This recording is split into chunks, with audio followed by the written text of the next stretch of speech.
Bismillahirrahmanirrahim. Assalamualaikum warahmatullahi wabarakatuh. Sahabat yang beriman, orang tua memiliki kewajiban dalam mendidik dan mengasuh anak dengan tuntunan agama. Hal tersebut harus dilakukan agar anak bisa menjadi sosok yang soleh. Namun tidak semua orang tua bisa melakukan tanggung jawab tersebut. Masih banyak orang tua soleh namun memiliki anak yang suka berbuat maksiat. Hal ini bisa terjadi karena faktor dari si anak sendiri dan lingkungan mereka. Hal ini berpotensi membawa anak masuk ke jurang neraka di akhirat kelak. Namun tidak hanya akan menyeret dirinya sendiri, anak tersebut juga bisa membuat orang tua yang sudah divonis akan masuk surga akhirnya batal dan justru terjerumus ke dalam neraka.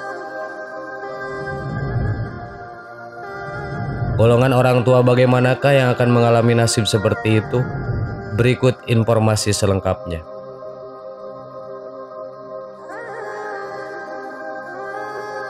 Orang tua yang soleh dan telah divonis akan masuk ke dalam surga bisa batal memasukinya. Dan justru terjerumus ke dalam neraka adalah orang tua yang melihat anaknya berbuat maksiat namun ia tidak melarang perbuatan tersebut. Telah dikabarkan kepada kami bahwa seorang anak akan tergantung di leher ayahnya pada hari kiamat nanti. Lalu ia berkata, "Wahai Robku, ambillah hakku dari orang yang menjolimiku ini." Sang ayah berkata, "Bagaimana aku menzolimimu sedangkan aku telah memberimu makan dan pakaian?" Sang anak berkata, "Benar, engkau telah memberiku makan dan pakaian, tetapi engkau melihatku melakukan maksiat dan engkau tidak melarangku." Di dalam Al-Quran Allah Subhanahu wa Ta'ala telah berfirman, "Hai orang-orang yang beriman, peliharalah dirimu dan keluargamu dari api neraka." Quran Surat At-Tahrim ayat 66. Mengenai tafsir dari ayat tersebut, Abu Qatadah berkata, "Perintahkan mereka untuk taat kepada Allah dan laranglah mereka dari perbuatan maksiat kepadanya. Bantulah mereka untuk mengerjakan perintah Allah. Apabila kamu melihat mereka melakukan kemaksiatan, maka tegurlah." Ibnu Jarir juga berkata, "Kita wajib untuk mengajarkan anak-anak kita tentang agama Islam, kebaikan dan adab." Sedangkan Ibnu Umar berkata, "Didiklah anakmu, karena kelak kamu akan ditanya tentang pendidikan dan pengajaran seperti apa yang telah kamu berikan kepada anakmu. Anakmu juga akan ditanya tentang bagaimana dia berbakti dan berlaku taat kepadamu." Dari tafsir yang sudah dijelaskan oleh para mufassir tersebut, jelaslah bahwa Allah Subhanahu wa Ta'ala memberikan perintah tegas kepada para muslim untuk senantiasa menjaga keluarganya dari siksa api neraka. Caranya adalah dengan memperhatikan pendidikan agamanya serta memantau setiap perbuatan yang dilakukannya. Hal tersebut merupakan sebuah kewajiban yang apabila tidak dipatuhi maka konsekuensinya akan diterima di akhirat kelak. Hal senada juga dapat dipahami dari hadis sahih yang berbunyi, "Seorang laki-laki adalah pemimpin dalam keluarganya dan dia akan dimintai pertanggungjawaban atas apa yang dipimpinnya." Hadis riwayat Bukhari dan Muslim. Dari hadis tersebut mengisyaratkan bahwa apabila ada orang tua yang mendidik anaknya dengan tidak baik, maka ia akan dimintai pertanggungjawabannya atas perbuatan yang dilakukannya di dunia tersebut saat hari kiamat kelak. Sahabat yang beriman, demikianlah informasi mengenai orang tua yang batal masuk surga karena anaknya. Oleh karena itu sudah seharusnya sebagai orang tua mendidik buah hati dengan ajaran agama, agar anak tersebut menjadi sosok yang soleh dan membawa kita masuk ke dalam surganya Allah. Amin. Bukan menjerumuskan ke dalam api neraka karena perbuatan mereka. Wallahu a'lam. Wassalamualaikum warahmatullahi wabarakatuh.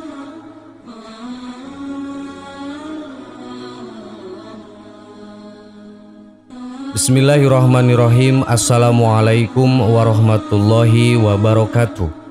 Sahabat yang beriman, ibadah wajib yang dikerjakan seorang muslim sebanyak 5 kali dalam sehari adalah sholat. Ya, sholat adalah ibadah yang wajib untuk dikerjakan seorang muslim. Karena dengan melaksanakan sholat, itu berarti kita taat kepada perintah Allah dan Rasul-Nya. Seperti yang kita ketahui, di zaman yang serba sibuk ini banyak sekali orang yang disibukkan oleh pekerjaannya sendiri, dan urusan-urusan duniawi lainnya. Sehingga tidak jarang banyak muslim yang meninggalkan sholat demi menyelesaikan pekerjaan yang dia kerjakan, atau hal lain yang membuatnya lupa akan kewajibannya sebagai muslim, yaitu beribadah. Sholat merupakan tiang agama, sekaligus amal yang paling penting untuk kita agar dapat meraih surga di akhirat kelak. Oleh karena itu, adalah sebuah kerugian besar jika kita sampai meninggalkan sholat tersebut. Kerugian-kerugian akibat meninggalkan sholat antara lain: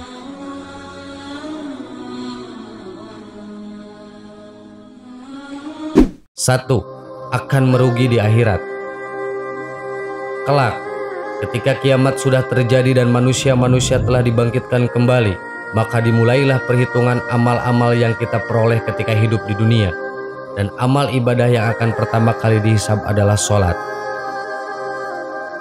Sesuai dengan sabda Rasulullah SAW, amal ibadah yang pertama kali dihisab di akhirat adalah sholatnya. Dari Abu Hurairah, beliau mendengar Rasulullah SAW bersabda, "Sesungguhnya amal hamba yang pertama kali akan dihisab pada hari kiamat adalah sholatnya. Apabila sholatnya baik, dia akan mendapatkan keberuntungan dan keselamatan. Apabila sholatnya rusak, dia akan menyesal dan merugi. Jika ada yang kurang dari sholat wajibnya, Allah Subhanahu wa Ta'ala mengatakan, lihatlah apakah pada hamba tersebut memiliki amalan sholat sunnah, maka sholat sunnah tersebut akan menyempurnakan sholat wajibnya yang kurang. Begitu juga amal lainnya seperti itu. Bila mana sholat seseorang itu baik, maka baik pula amalnya. Dan bila mana sholat seseorang itu buruk, maka buruk pula amalnya." Hadis riwayat At-Tabrani.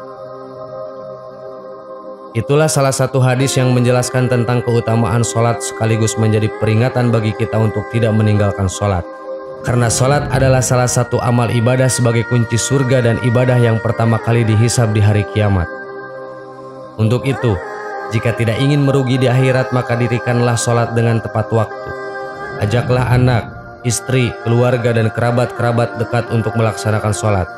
Ingatkanlah mereka bahwa sholat adalah ibadah yang wajib untuk dilakukan, karena setiap muslim adalah wajib untuk saling mengingatkan.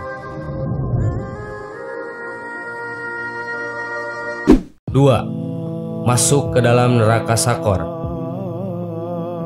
Salah satu kerugian meninggalkan sholat yaitu akan dimasukkan ke dalam neraka sakor. Allah Subhanahu wa Ta'ala berfirman, "Apa yang menyebabkan kamu sekalian masuk ke dalam neraka sakor?" Mereka menjawab, "Dahulu kami tidak termasuk orang-orang yang melaksanakan sholat." Quran Surat Al-Mudatsir ayat 42-43. Kerugian ini akan menjadi penyesalan yang tidak berarti di akhirat. Ketika di dunia lebih mengutamakan kepentingan dunia daripada akhirat, maka inilah yang akan didapatkan. Bahkan Rasulullah SAW sendiri mengatakan bahwa barang siapa yang dengan sengaja meninggalkan sholat, maka dia telah kafir. Perjanjian antara kita dengan mereka orang-orang kafir adalah sholat. Barang siapa yang meninggalkannya, berarti ia telah kafir. Hadis riwayat Tirmizi.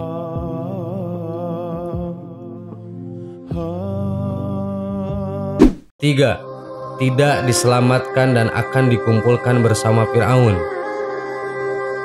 Rasulullah SAW bersabda, "Barang siapa yang tidak memelihara sholat, maka ia tidak akan bercahaya, tidak mempunyai hujah atau alasan, dan tidak akan diselamatkan. Di hari kiamat kelak, ia akan dikumpulkan bersama Qarun, Fir'aun, Haman, dan Ubay bin Khalaf." Hadis riwayat Ahmad. Orang yang meninggalkan sholat dengan sengaja sama saja dengan mengerjakan dosa besar. Imam Ad-Dahabi menyatakan, orang yang mengakhirkan sholat dari waktunya tergolong pelaku dosa besar, sedangkan yang meninggalkannya satu kali saja sama dengan orang yang berbuat zina dan tindak kriminal pencurian. Meninggalkan seluruh sholat yang 5 waktu secara total termasuk dosa besar. Apabila hal tersebut dilakukan berulang kali, maka pelakunya dianggap telah melakukan dosa-dosa besar, kecuali jika orang tersebut bertaubat. Kemudian jika terus-menerus melakukannya, maka ia termasuk orang-orang yang merugi, celaka, dan berdosa. Sahabat yang beriman, untuk itu tidak ada alasan untuk kita meninggalkan sholat. Sesibuk apapun, kita wajib mendahulukan sholat ketika telah tiba waktunya sholat. Semoga kita menjadi orang-orang yang senantiasa memelihara sholat. Amin. Wallahu a'lam. Assalamualaikum warahmatullahi wabarakatuh.